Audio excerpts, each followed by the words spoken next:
Hey, Brown, you're muted. Quarter after quarter.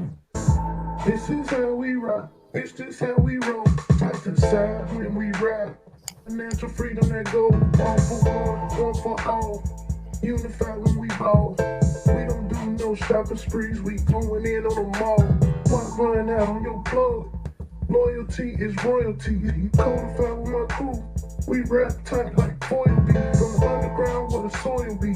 Way up to the top. Strategize, invest wise, make boss moves with my co-work. Get out what I put in. Fair reciprocation. Prince in the mud, my foot in. Work social transformation. We share the risk and rewards. That's all losses and profit. If I'm supposed to do bigger doors, I'm star static to caution. Cooperate. Keep it simple, stupid. If we go in and cut more cheaper, we can move it. Let this stack it, place the bigger order. Eating off residuals, quarter after quarter. Cooperate. Keep it simple, stupid. If we go in and cut more cheaper, we can move it. Then let this stack it, place a bigger order. Eating off residuals, quarter. Cooperate. Keep it simple. B1AG, welcome back once again. I'm glad you made it back. It's a beautiful Monday morning. And, you know, we're here to supply you this daily bread. My name is John Henry, 904, and we have Farmer Brown EMC. And today we're going to attack the issue of fast foods. Knuckle up. It's the attack of the value meal. Now, the fast food industry has become almost a necessity in a lot of our lives because just of time. You know, we spend a lot of time trying to acquire resources, working, you know, ripping and running to where it seems that we're just stopping to grab a quick meal, you know, off the value menu is how we sustain ourselves. But are we really sustaining ourselves with these, with the value meal, with this fast food? There is definitely a downturn to eating a lot of fast food. And we're going to talk about that today and how it's really important that, you know, we really green up our diet, eat better, just for survival sakes. You know, and there are scientific research. There is scientific research that backs up the claim that, you know, this value meals, these fast foods are really not that valuable to our human body at all. So Farmer Brown, let's give him something to chew on today. You know, let's give him some good bread to chew on today, man. Peace, family. They say you are what you eat. You made a comment. You said these value meals aren't really that valuable. And now, so I think one of the conversations we're going to have today is perspective, putting things in perspective. So they're not valuable for the consumers. Like you said, they're very useful. If you have a fast lifestyle, I mean, a lot of us don't have, many people don't necessarily have time to cook a home cooked meal.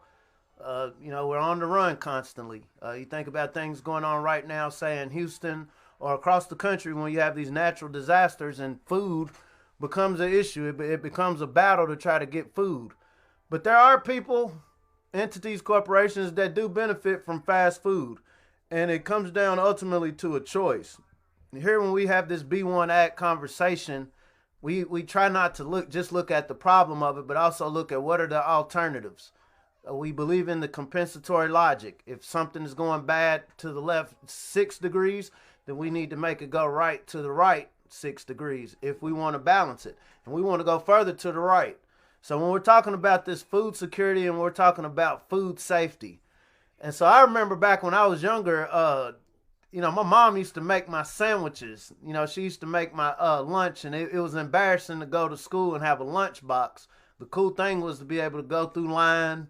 This is before you understood anything about free and reduced lunch. It was just, hey, you got to eat a lunch. You got to eat a home lunch versus the school pizza. And I remember I would be so glad because sometimes she would buy me a cheeseburger from McDonald's the day before. And so I was stunting. You know, if I was able to go, and this was elementary, if I was able to go to school the next day with a cheeseburger, and it would be cold by the time lunchtime came around, but that was special, is the point I'm making. I remember on Sundays, sometimes we go to McDonald's to get the ice cream cones, but it was very sparingly. McDonald's was a special treat back when I was growing up. This is not something you eat throughout the week. I remember, you know, we had a couple of chicken spots, Lee's Famous Recipe and KFC. You know, we were talking about KFC not too long ago in the bio-printed meat. So this is back in the 80s when it was still Kentucky Fried Chicken. It wasn't, you know, just KFC. These were special moments, saying that to say. We're in a day and age now, this is the computer age, this is the social media age where, you know, our interactions happen a lot more rapidly. And so in these interactions, there's action items to be taken. You know, you called me on the phone, you chirped me, you got me on FaceTime or whatever. So now you have an action item that is literally going to take your space away from preparing a meal. Here in our household, I would say 90% of our meals are home cooked. I slip sometimes. I might have, I ain't gonna say have to is the wrong word. Sometimes I'll go to Fazoli's. That's the little Italian spot here in Lexington. Every once in a while I'll break down and go to Indy's. That's the wing spot. But for the most part, we try to produce around the house. But I'm very aware it takes a lot of time. And so if I want to feed, we have our twins down now where they're going to eat dinner between 5 and 5:30. And so to have that meal ready for them at 5 to 5:30, I have to start preparing at 3 to 3:30. I've been fortunate to work remotely, and so when we think about, okay, what happens when I got to go back to the office? What happens when mom, you know, has other things going on? So this is where fast food comes into it. And now, you know, once again, I'm not coming from a place of judgment, more so a conscientious observer. For what I'm getting now as a parent, as somebody just, I want to get something quick to eat, I don't really got time to prepare it. Is it worth what we're gaining at this moment for what we stand to, like you said, through research, deal with later in this constant battle? So when I say that, what I mean is, okay, for this cheeseburger I ate today, okay, I'm busy tomorrow too, so I'm going to end up eating burgers or some form of fast food 7 days out of the week. And each week, you know, there's always these new things that'll require, okay, well, I just get it one more day. What is this over a period of, say, 10 years? You know, you have your optimal years of operating, and I'm going to just eat fast food while I'm able to get out and get it. What does this mean when you're 50, 60, many times in our 40s? It means more health care costs. And so what I saved, okay, I should have paid maybe $10, $7 to $10 per home-cooked meal, but I was able to get this cheaper for $6. And we know these value meals are going up anyway. But what you saved on the front end, getting this fast food, you end up paying on the back end with health care. When we think about this the melanated family going to supposed to be at zero wealth by 2050, what does this look like for health care costs? Because we know our generation is eating out a lot more than, say, the generations before us. I hear my mom and some of the other elders talk about there was a time there was no such thing as a fast food restaurant. When they be going up Interstate 51 and, you know, up and down the interstate from Mississippi, wasn't nowhere you're going to stop. And plus you got sundown towns. And so it was normal culture to prepare your own food. How long am I going to be gone from the house today? How much nutrition do I need for the day? And so to that degree, you prepared your food. Versus now, okay, I got extra money. I'm just going to eat all day when I get that urge versus the actual nutritious need. And so to kind of get to your question, getting back to the topic of what we're talking about, fast food, is it worth it? And the professional in me say absolutely not. Absolutely not. It comes a thing where we have to better budget our time when it comes to food prep. North America, and this is another statistic I would challenge people to look up, North America spends the least amount of time of all countries in the world preparing our food, and we spend the least amount of money on our food. This is worldwide, meaning I have more money to spend on entertainment and shoes and everything else that we buy. Saying that to say, these are some serious discussions that we have to have. These are serious discussions we have to have once we saw what happened in Texas. This is a place that normally it's a warm climate. If I'm your average person living in Texas, the thought of a possible snowstorm coming, the thought that the store that lives within walking distance of me isn't going to have the food that I'm used to being there, these are now becoming, as we would call, this is a real thing. This isn't proverbial. This isn't metaphorical. This is a real thing to where we now have millions of people in a location that are affected by these unforeseen circumstances. Is that saying that urban gardening and agriculture is going to be the end all be all of these issues? Absolutely not. Texas has an independent energy structure. But when we break down the concept of states, which is a whole nother concept, each state is operating like a corporation within the larger corporation of America, meaning what I'm doing in Kentucky might be a very different protocol than what you have going on in Georgia. And so in case of an emergency, because we're kind of operating on different game plans, you may not be able to help me as much as you want to. And so when we think about the responsibility on the communities that live in these places, you think about the governor in what was it, Colorado, Texas. He said, get it how you live. I'm paraphrasing. He said, get it how you live. You know, it's not our responsibility. We have our opinions like, man, is this, an elected official? Is this how you're supposed to respond to your constituents? But your stomach, at the end of the day, our children's stomachs aren't going to know what this legislator, what this council person, what this mayor, what this governor said. They're going to know that I have something available or not. And so once we now see that this is a thing that happens in our community, I feel like yesterday is the time that we really need to have a serious conversation about what these structures look like. If we see the long-term bad effect that these fast food meals are going to have on our diets, we need to address this yesterday on what is going to be all our alternative. We know we have fast lives. We have to get it. You know, there are a lot of people who got a lot of new money that they're having to kick out that they wasn't planning for. And so fast food is a part of our existence. But as we see, we're getting towards pink slime, genetically altered meat. What is our alternative? Are we creating gardens? Are we creating local systems where we can at least supplement this diet and prepare for an emergency situation like we see unfolding in Texas?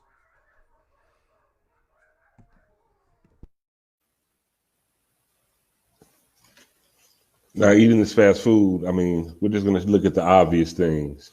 The portions of fast food, getting it supersized. That's one problem with fast foods because that definitely leads to weight gain.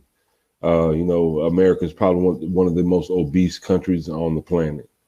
And it all boils down to our food consumption, consuming more, and we're consuming more of bad foods, and that's going to lead to weight gain. And what researchers also found that, the long-term effects of eating fast food is actually low energy. We eat to sustain, we eat to get that energy, we eat to get those nutrients, which are not found in a lot of fast foods. So one of the side effects of eating a lot of fast foods is having chronic fatigue, from eating these types of foods. Another one, bloating, constipation, and even worse. Hey man, this fast food is doing a number on our stomach and on our digestive system, and our body reacts in accordance. You've been bloating, gas, constipation, and other disgusting things that, happens when you eat bad foods. It's going to come out bad too. It enters bad and it goes out bad. Check this out, man. You mentioned science. I hate to cut you off. We think about the traps in the world. We look at a bando, we look at an apartment complex as a trap. These KFC, for example, we had discussed this a few shows back. Wherever there's a KFC, there's research gone into the people that live in this area. What is their taste palate desire? Some areas might like salt more. Some areas might like more of a bitter taste. Some people like more spicy. Sweet. And so saying that to say there are scientists, very smart people, nobody's just accidentally putting a recipe together. This is a trap. Let's be honest. Food is no different than a drug. This is why, my journey has humbled me and hey, none of us are in any position to judge somebody for their habit. But a weed habit, crack habit, heroin habit is just as bad as a negative food habit if it has a deleterious effect on our bodies. When you understand the depth of science, I know I learned this back in some of my food safety courses. There are chemicals put in food not for your nutrition, not for this to even, I just need you to keep coming back to buy this. I don't care, what happens after you spent your money with me. You might go home, get sick, food poisoning. Once you purchase from me, I've made my profit. I can pay the people I have to pay. And because, our society is so competitive, we're a capitalist society, we've kind of foregone the quality of what we're taking into our bodies. When we speak of Illuminati, it's far surpassed Illuminati. This comes down to social habits. This comes down to that social marketing that we had discussed not too long ago. When I think about my nieces, I think about my nephews, like they can eat chicken nuggets all day. If you don't give them peas or some sort of vegetable alternative, they're not going to think about it. They can literally just stuff themselves with chicken nuggets. We know chicken nuggets aren't even chicken. There's been lawsuits. I was reading through something. This is why KFC had to change their name from Kentucky Fried Chicken to KFC, because it's not actually chicken. It's chicken product. There's a very different. It's very different from this is a chicken versus this is a product of chicken. Because chicken product can be, okay, I got a little chicken broth in here. I got 0.001 ratio of chicken broth. The extra excess cuts of the chicken that I couldn't use for like your prime cuts. This is what's going into our food. Because people buy it, there's an intrinsic value. And so it's not a case you can argue in a court. In public opinion, let me go somewhere where, people are having to move fast and say, hey, now you should stop moving fast and go home and cook your meals. You gonna come pay my bills? You gonna come watch my kids? You gonna pay? And so these are the discussions. Since we see that this is now a thing, what happens when, okay, the only food available in an emergency situation is just unhealthy food? What happens when I don't know somebody that actually grows fresh food? What happens when your grocery store is not able to get the food that normally comes from Mexico because we had a huge ice storm, which is one of the issues going on down in Texas right now. It eats at me. I have some family down there. They're a little farther west, and so they weren't hit as hard. But a lot of the produce, the bananas, the papayas, all of these different fruits that come from tropical regions come through Texas. They come through Mexico. And so if my roads are shut down because of ice, if my water is shut down, because the water in Texas right now, they're saying it might be a year or two before they can get their pipes and everything back where they're supposed to be. So, okay, I've shipped my bananas, my papayas, whatever from Mexico. Now, how am I going to wash them if this water is contaminated with parasites? Well, we know if you're in a rural area, there's a such thing as aquifers and wells. Is this a conversation that we have in our communities? Okay, maybe I'm in the hood in Texas. I'm not really around no wells or aquifers, but do I have a relationship with somebody in the more rural areas that does? Am I paying them some money to help them with their operations so just in case there's an emergency, I got a resource to run to? Better yet, do I have a team of maybe 10 other people in my community that agree, hey, if something does go wrong, not only if something goes wrong, we can help this producer out here. Because we know all farmers across the board right now are taking hits. And so anything we can creatively come up with on a consumer level to be able to kind of infuse and make it rain on these farmers is a welcome transaction. And so now that we see these dangers, these dangers that nobody can plan for that exist, we got to know this Texas situation isn't going to end there. President Biden, when he was still, this is before he actually got inaugurated, he said this is going to be a dark winter. It's going to be a dark, cold winter. And we're thinking, okay, every winter it gets cold and snowing. I think there was something behind that. I think what's going on in Texas right now, once again, I can't stress enough, is a warning flag. Let me not get too in my spiritual bag, but we're giving warnings. Study to show yourself approved. And when I study what goes on these screens, I'm not in Texas, but, there's enough human beings in Texas that have posted up pictures to let me know, okay, there's a thing going on there. I live in a region where we've had ice storms. You live in a region where you've had inclement weather. You've had hurricanes that have shut down your grid for 2 and 3 weeks at a time. So once again, to me, it blows my mind that this conversation isn't happening more than what Tekashi and Meek Mill got going on, what our favorite celebrities got going on. Because many of them, they're insulated in their own communities. And let's be honest, even in Texas, if you have a lot of money and you're in Houston, and any store I go to doesn't have no food, then that now takes away the value of my money. So once again, can I use my star power if I'm somebody that's a star? Can I use my entrepreneurial prowess if I'm an entrepreneur to really solidify these relationships, to secure something as natural as our food system? As natural as, hey, if the water goes out, do I have somewhere to go?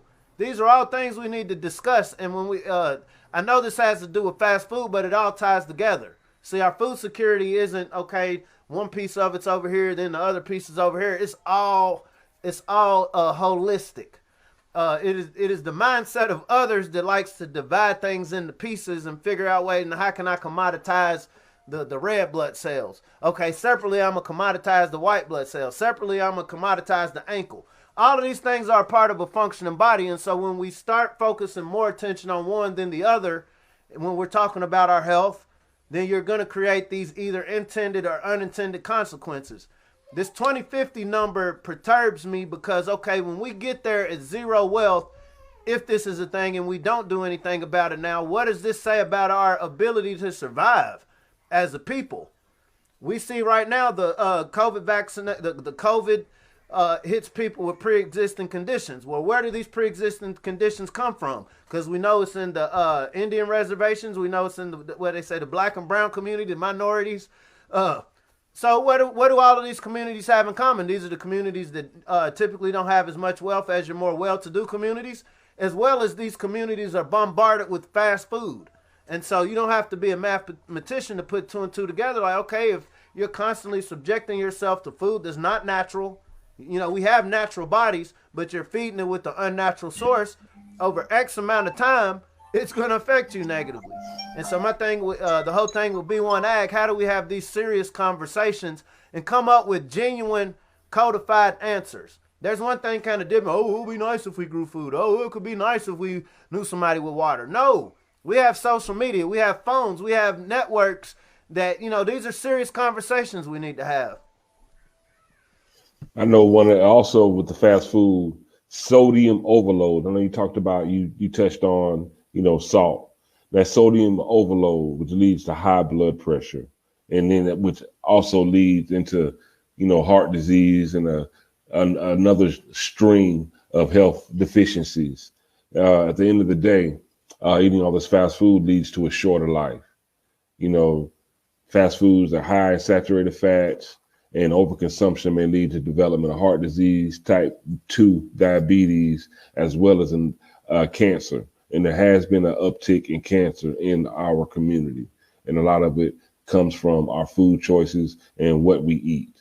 You know, we have to green up our diet, but the overall picture is that we need to get some shovels in the ground.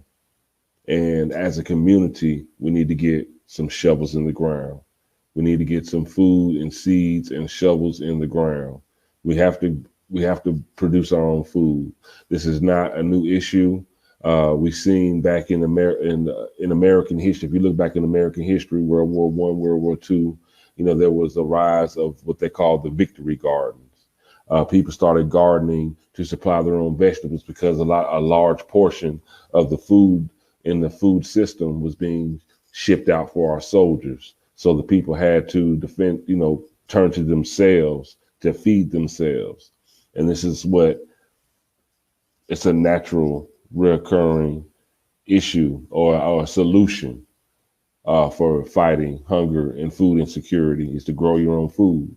And we're at a point where it's more important than ever. And it's something that we need to look at and get these shovels in the ground and start producing our own food, because it's a viable solution. It's practical and it works.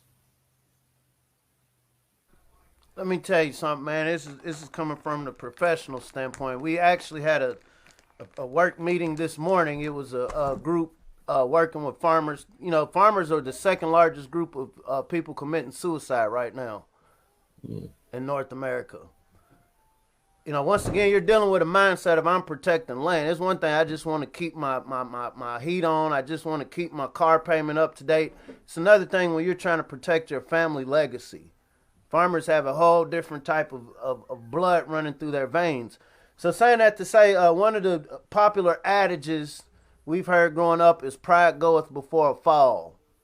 And it eats at me because farmers, and it's not a ingenuous pride. It's a pride in I can produce. You know, I've kept this farm. I've kept this asset. One of the issues affecting us in the urban communities and participating in gardening, there's this pride issue. Like, man, I got a good job. If my neighbor sees me out here growing a garden, they might think that I'm desperate or something. Man, I'm a man. I make things happen. I don't want cats seeing me out here growing gardens, to make me look soft. There's all of these little dynamics that we tend not to think about, but they affect whether we take certain actions and behaviors or not. I can tell you, I didn't necessarily feel soft per se when I got into gardening, but I remember, amongst the crew, the guys, like, Brown, what are you doing? You gardening, you getting a green thumb? Where's your apron at?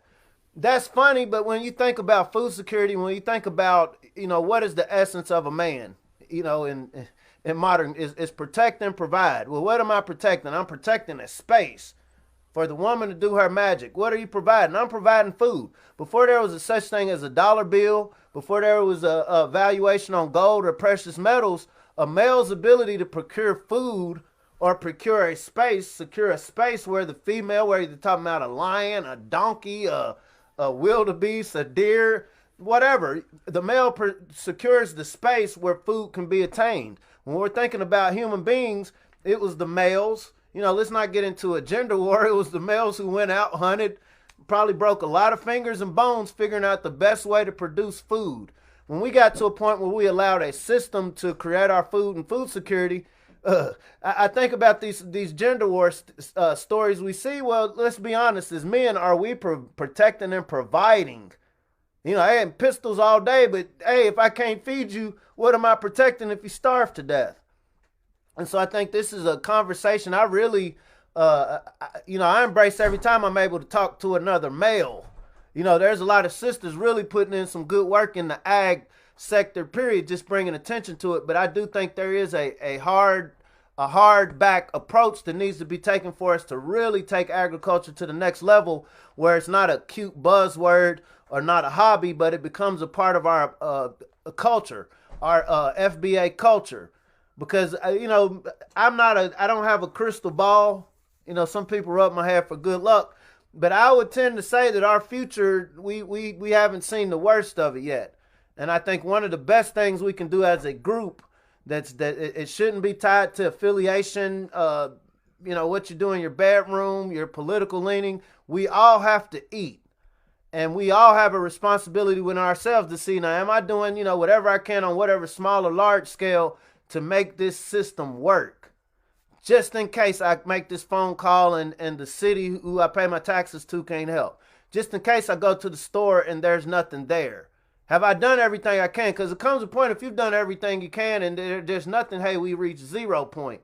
But any animal within the animal kingdom that survives, you're able to adapt to changes. And so when we think about all the lives that's been lost down in Texas and Louisiana as well, when we think about the distress, I imagine there's a lot of strained households and relationships right now. Because when money doesn't work, when the type of vehicle I got a nice car, but it's stuck in the ice. It's not going to get us nowhere. Hey, I got nice jewelry. I'm fresh, but what that going to do when we're stuck in this house? What's that going to do when we're stuck in this neighborhood around, And so we really got to look at some practical means of how do we enrich our communities. Just in case we don't want to eat this fast food that we see available to us. Because it's going to be more and more of it. There's a reason we're seeing these stories about the 3D printed meat now. I'm going to release something to you when I know there's nothing you can do about it.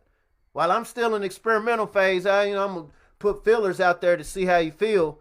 But now that I've released it to the public, this means this is a thing. We saw the other day in Russia, they've already started selling the 3D printed chicken nuggets.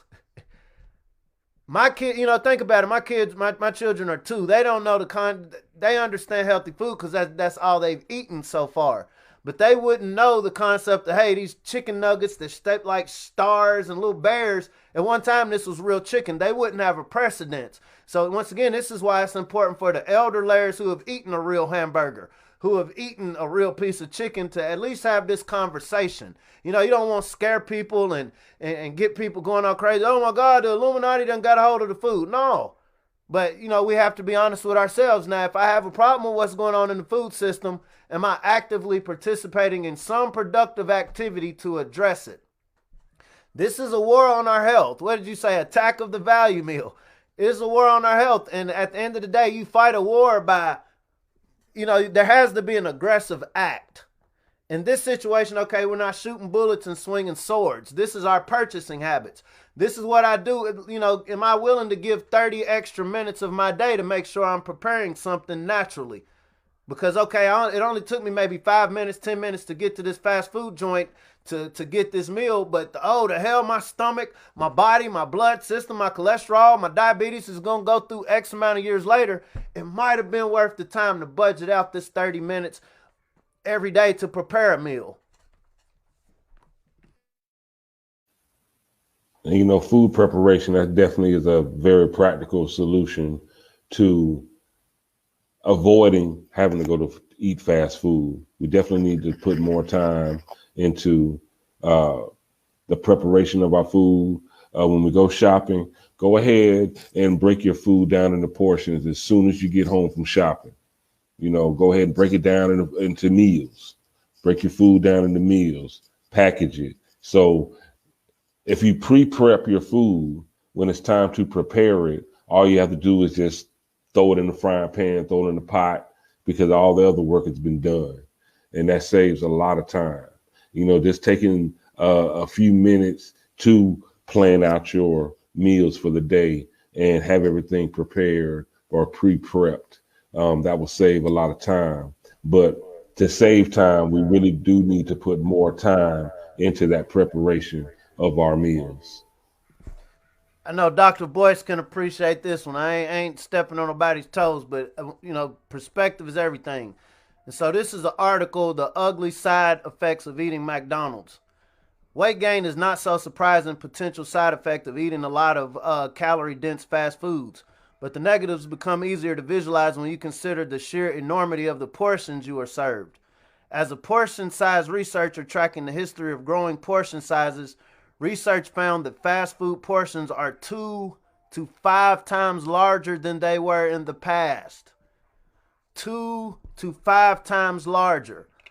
Last year, close around this time, Dr. Boyce had a conflict with the singer Lizzo. And, you know, this whole concept of body shaming, you know, and his argument was, I'm talking about health.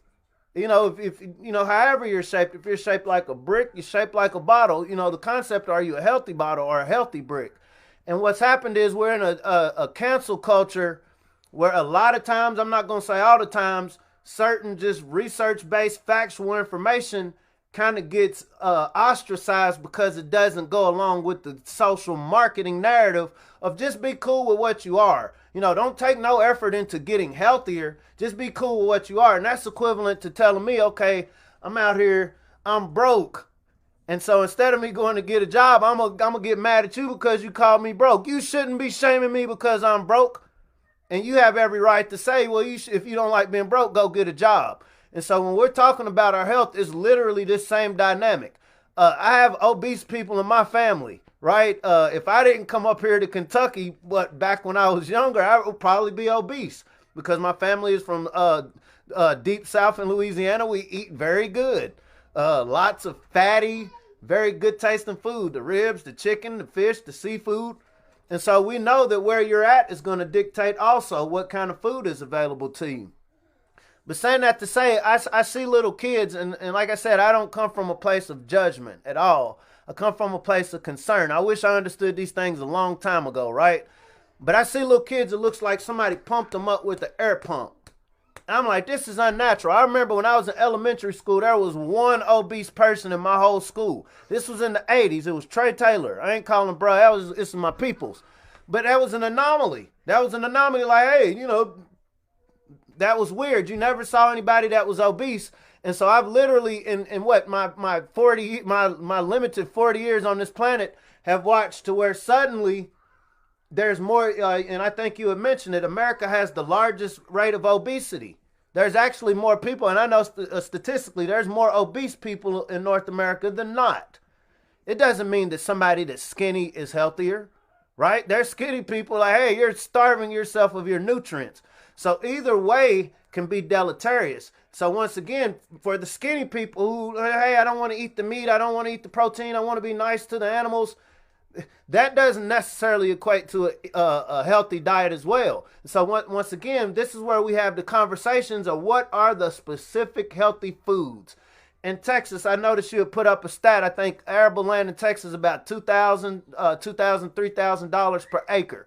Okay, I've been seeing stories where people are getting $10,000 electric bills, $5,000 electric bills. This is for a month of electricity where I can only put my heat on 64. My mind, I hate to get in situations where I'd be like, well, if that was me, because that's Monday morning quarterbacking. But now once you've seen, as the antlers go up, okay, I see this is a problem. So if I come up on my STEMI check, my income tax, I come up on a lick this year, I'm going to make sure I get an acre of land, arable land in Texas, right? Because I know I could spend 4 times this just for a week of energy that I wasn't even able to fully use.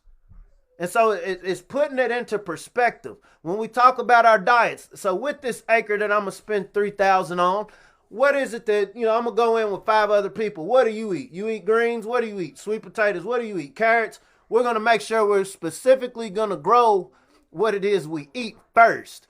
If you remember the conversation we had about Booker T. Watley, we're not in a situation where we can just experiment and have a good time and have a gardening hobby. We really need to be codified and have some very specific, concise action items. What are we eating, y'all? How many of us is it? How much space does it take per person that needs to eat? To this degree, this is where your fundraisers, the people know how to get to the bag, need to know how many acres we need, y'all. I don't need to know how to farm. How many acres we need? Okay, we need 50,000 acres to feed 1 million black families. Don't quote me on that, but we know a family of 4 needs 800 square feet for a garden to supply your daily intake of produce. And so what you're going to do is strategically multiply this times we want to be able to feed this many people. We know everybody's not going to be able to pay full price, but for those that can, and this is when you get into economics, this is when you start leveraging. Okay, you're in a community that, okay, bro, I see you ain't really got money to pay for this vegetable box for mom, for grandmom, but hey, you put in 5 hours at this urban farm today. I mean, I can't pay you a full salary, but I can give you $20 an hour for a couple of hours out of the week on top of giving your grandmother, your mother, whoever, a discount on this produce box, which in some places, like at the Black Soil Fulfillment Center we have here in Lexington, we accept EBT now. And so once again, it's a thing of really, because the resources exist, the land exists, the seeds exist, the hunger exists. If you're living, you're hungry. And so all of the reasons to really take this serious already exist. This is a matter of, how do we frame this conversation? Are we having this conversation enough? I know you said we need to ratify our titles. How do you ratify food security? I get it, but once again, as somebody who embraces ratchet culture in many ways, I want ratchet people got to eat too.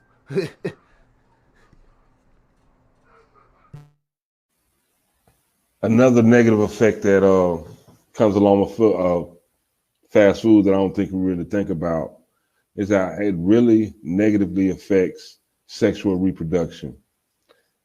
Just going to read you a quote from the article, The Ugly Side Effects of Eating McDonald's, which really applies to all fast foods, not just McDonald's. It says that studies link red meat to decreased fertility outcomes, and multiple studies have shown that fast food intake is associated with poorer fertility outcomes, says nutrition consultant Nicole Lavina, PhD, and assistant professor of neuroscience at Mount Sinai School of Medicine, and author of the forthcoming book, What to Eat When You Want to Get Pregnant. She advises that those who are already pregnant to avoid fast foods because they're high in salt and saturated fats, which are not the healthy type of fats like omega-3s needed for brain development. That's a powerful statement. It's very powerful. Bruh, so once again, let's get to the science and technicalities of that. That's very real. I don't know if you remember, we were talking about atrazine. So atrazine is a chemical used in herbicides and pesticides. Once again, we're not here to say what's right or wrong. McDonald's, if there's tens of thousands of McDonald's around the country, somebody has to source that. Your lettuce, your pickles, your tomatoes, everything that's on your burger, somebody has to source it. Now, if I know I need to keep replenishing McDonald's like 2 times a week, I don't know the specifics of how many deliveries they make a week. That means you have to have a very effective, efficient growing mechanism. So because I know I want to make sure I have enough lettuce for this next week for my 10,000 different franchise locations, I'm going to use these pesticides. A side effect of that atrazine that was known to cause a sex change in frogs, guess what? There's a percentage of that in every bite we eat from fast food. It wasn't because Illuminati came down and said, I want to poison you. It's because y'all wanted this fast food at this high frequency. And so to give you, because we try to supply demand, because you demand this, I have to produce it. If we're doing this naturally, then hey, this might take me a little longer to have this hamburger to where you could come get one every single day. You can come get this chicken dinner every single day. That means, I have to do something with these chickens, because chickens have a gestation period. First, they got to be born, then they got to grow. And so what science has done is figured out, since all y'all people want to eat chicken all the time, let me figure out how to speed this process up to get it to you. And so once again, in the law of compensation, that's a result of eating healthy food. But as a law of compensation, if I don't like what you're putting in this food to be able to get it to me effectively, what can I do as a consumer to not have to eat that? It's funny you brought up this sexual reproduction. I was looking at an article yesterday, and in the West, our reproduction has gone down like 35%. Males in the West, this is United States, our sperm count has gone down 35%. Obviously, we can factor in stress, other climatic changes, but you would be a fool to think our diet doesn't have something to do with that. I was, the brother that came on the other day, he was talking about when you eat donuts, there's all these little things we don't think about that are so good and so pleasing, for the short term to our taste palate, but the effects that it has on our body, it's like, okay, I want to live, I feed myself to live and eat, but now I'm living in misery. Now I'm living in pain. Now I can't get up when it's time to get up. I'm 50 years old and I can't keep up with my grandkids because, I got all of this extra weight on me. I want to go and oh man, I'm seeing all of these new meals and I can't eat them because of what I was eating 10 years ago. And so our thing at B1AG, how do we make sure as many of us as possible, you'll never get everybody, but how can you make sure as many of us as possible fight this good fight of against the attack of the value meal? We can have these what Michael Moore had, I forget what, what I'm talking about. Michael Moore had the documentary.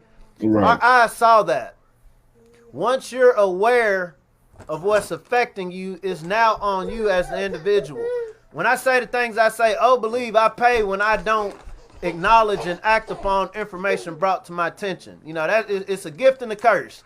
When you got information, you can make better, clear decisions. But also when you got information, if you're somebody that don't want to make a decision or want to stay in your same way of thinking, it can wreak havoc on you. And we definitely need to. What's that? We definitely need to take a look at the way, even if the word value meal has been so socially marketed to us. We need to change that dynamic. We need to change that paradigm. A value meal. A value meal should be a meal that's nutritionally productive to us. So, more natural foods, that's a value meal. Fruits and vegetables, those are value meals, not because it costs 99 cents, not because we can go through a drive-through and pick it up real quick. Now, there have been some, green, vegan, drive-through restaurants, they're starting to pop up. Those are value meals that take our life into consideration and extend our life and not cut it short. Those are value meals. Look what's happening, bruh. So we know who we've discussed about 240,000 acres of the best farmland in America that happens to be one of the major investors in plant-based meat. And so, okay, once again, social marketing. So if I can convince all these Americans, hey, let's give these cows a break. And you have 90 million people to say, yeah, we all want to go vegan. We don't want to eat plant-based. Rationale says that you're now going to put a strain on plant production. Meaning I got to put more of these chemicals in here to supply your demand. Now, you can call me good, you can call me bad, but this is what you demand. You want to eat healthy, plant-based, and to supply all of the plants needed to make a burger. Because think about, let's look at the mass of a burger. how many different plants, whether you're talking about the husk of a plant, the stem, the leaves, how many different plants have to be compacted into one single burger, right? And then we got to ask what plants are actually going into this. These are questions a lot of us as consumers, because we're rushing. The average one of us doesn't sit and look at a label. By law, if you're selling something, you have to put your nutritional label. My thing is, when you start seeing all of these words that are hard to pronounce, then, that's a telltale sign that, hey, there's something in here that, wasn't produced naturally. This wasn't in the Garden of Eden. And so, this divine providence, we would like to have this protection. We pray over our meals, but okay, I'm praying over my meal, but I'm about to eat poison. And I was given a label of what's in here. And so I think that's more of a moral question that we each have to ask ourselves. How much protection do we have when we know better? We've been given minds to perceive things. We've been given eyes to see. If your eyes don't work, you have other senses that start to work better. But saying that to say, because of the internet, we've reached a point in human interaction where we have all the information we need to make some very key decisions in what Black America, what we'll call the melanated family, looks like going into the future. Because once you've gotten your body on a regimen of bad health, there's not too many success stories. And I know here at B1AG, we're about success. We're about success stories, but we are just about success. And what we really want to be successful at is being able to efficiently, sustainably feed ourselves and not have to turn to outside sources to feed us. And especially because it's a high demand. High demand is going to require them to do things like use pesticides to supply this demand. It's going to require them to clone plants, genetically modify plants. It's going to require that, just because there's just a lot of people that have to eat. So we need to participate in our own survival when it comes to providing and producing our own foods. And we need to get this to the forefront of people's thoughts. We need to get this to the forefront of people's actions. We need to change our daily actions when it comes to our food, even if it's just about just taking the time to budget for your food preparation. Take time to do that. You'll save money, but you'll also save yourself. You'll save yourself. And if you really want to save yourself, provide some of these produce, your fruits and vegetables. Grow it yourself. You'll save money, and you'll also save your health. Bruh, I can't tell you last time I paid less than $7.99 for any sort of fast food meal. Right.